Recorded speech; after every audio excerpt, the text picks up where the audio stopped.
नमस्कार बंधुओं, आप सुन रहे हैं जयशंकर प्रसाद की कहानी अपराधी। आप इस कहानी को कहाँ से सुन रहे हैं हमें कमेंट करके अवश्य बताना। वन स्थली के रंगीन संसार में अरुण किरणों ने इठलाते हुए पदार्पण किया और वे चमक उठीं। देखा तो कोमल किसलय और कुसुमों की पंखुड़ियाँ बसंत पवन के पैरों के समान हिल रही थीं। पले पराग का अंग राग लगने से किरणें पीली पड़ गईं।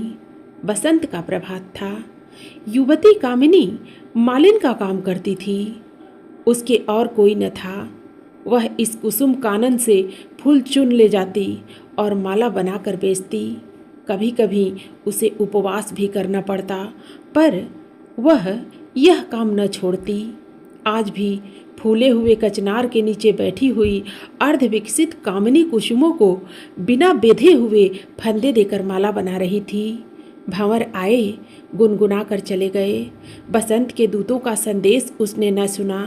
मलय पवन अंचल उड़ाकर रूखी लटों को बिखरा कर हट गया। मालिन बेसुध थी। वह फंदा बनाती जाती थी और फूलों को फंसाती जाती थी।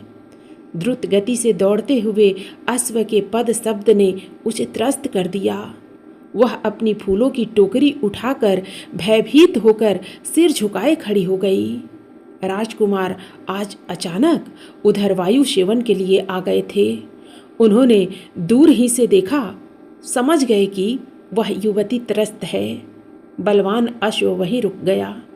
राजकुमार ने पूछा, तुम कौन हो? कुरंगी कुमारी के समान बड़ी बड़ी आंखें उठाकर उसने कहा, मालिन, क्या तुम माला बनाकर बेचती हो? हाँ। यहाँ का रक्षक तुम्हें रोकता नहीं? नहीं, यहाँ कोई रक्षक नहीं है। आज तुमने कौन सी माला बनाई है? यही कामिनी की माला बना रही थी। तुम्हारा नाम क्या है? कामिनी। वाह, अच्छा, तुम इस माला को पूरी करो, मैं लौटकर उसे लूँगा। डरने पर भी मालिन ढीठ थी। उसने कहा, धूप निकल आने पर कामिनी का सौरभ कम हो जाएगा। मैं शीघ्र आऊँगा, कहकर राजकुमार चले गए। मालिन ने माला बना डाली। किरणें प्रतीक्षा में लाल पीली होकर धवल हो चली।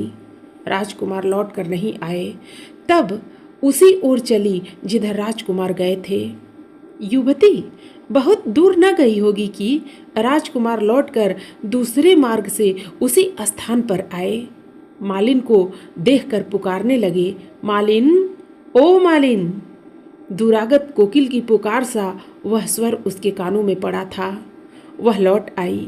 हाथों में कामिनी की माला लिए वह बल लक्ष्मी के समान लौटी।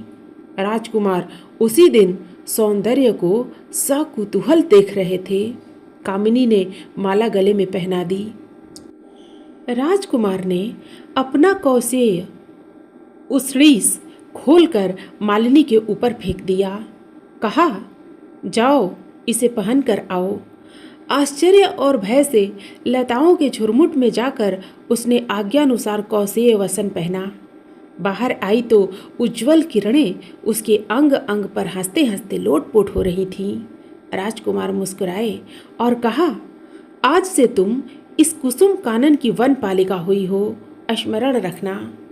राजकुमार चले गए। मालिन कीम कर्तव्य विमूढ़ होकर मधुक वृक्ष के नीचे बैठ गई। बसंत बीत गया। गर्मी जलाकर चली गई। कानन में हरियाली फैल रही थी। श्यामल घटाएं आकाश में और सस्य शोभा धरणी पर एक सघन सौंदर्य का सृजन कर रही थी। वन पालिका के चारों ओर मयूर घेर कर नाचते थे। संध्या में एक सुंदर उत्सव हो रहा था। रजनी आई। वन पालिका के कुटीर को तम ने घेर लिया। मूसलाधार वृष्टि होने लगी। युवती प्रकृति का मद बिहवल लास्य था। वन पालिका पर्ण कुटीर को वातायन से चकित होकर देख रही थी। सहसा बाहर कंपित कंठ से शब्द हुआ, आश्रय चाहिए। वन पालिका ने कहा, तुम कौन हो? एक अपराधी। तब यहाँ स्थान नहीं है। विचार कर उत्तर दो, कहीं आश्रय न देकर तुम अपराध न कर बैठो। वनपालिका विचारने लगी। बाहर से फिर सुनाई पड़ा, विलंब होने से प्राणों की आशंका है। वनपालिका निसंकोच उठी और उसने द्वार खोल दिया। आगंतुक ने भीतर प्रवेश किया। वह एक बलिष्ठ युवक था। साहस उसकी मुखाकृति थी। वनपालिका ने पूछा, तुमने कौन सा अपराध किया है? बड़ा भारी अपराध है, प्रभात होने पर सुनाऊंगा। इस रात्रि में केवल आश्रय दो। कहकर आगंतुक अपना आर्द्र वस्त्र निचोड़ने लगा। उसका स्वर विकृत और बदन नीरस था। अंधकार ने उसे और भी अस्पष्ट बना दिया था। युवती वनपालिका व्याकुल होकर प्रभात की प्रतीक्षा करने लगी। सहसा युवक ने उसका हाथ पकड़ लिया। वह त्रस्त हो गई, बोली, अपराधी, यह क्या? अपराधी हूँ सुंदरी। अब की बार उसका स्वर परिवर्तित था। पागल प्रकृति पर्णकुटी को घेर कर अपनी हंसी में फूट पड़ती थी। वह एक स्पर्श उन्मादकारी था। कामिनी की धमनियों में बाहर के बरसाती नालों के समान रक्त दौड़ रहा था। युवक के स्वर में परिचय था, परंतु युवती की वासना के कुतूहल ने भय का बहाना खोज लिया। बाहर करकापात के साथ ही बिजली कड़की। वनपालिका ने दूसरा हाथ युवक के कंठ में डाल दिया। अंधकार हंसने लगा।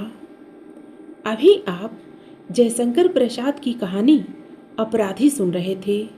फिर मिलते हैं नई कहानी के साथ। धन्यवाद।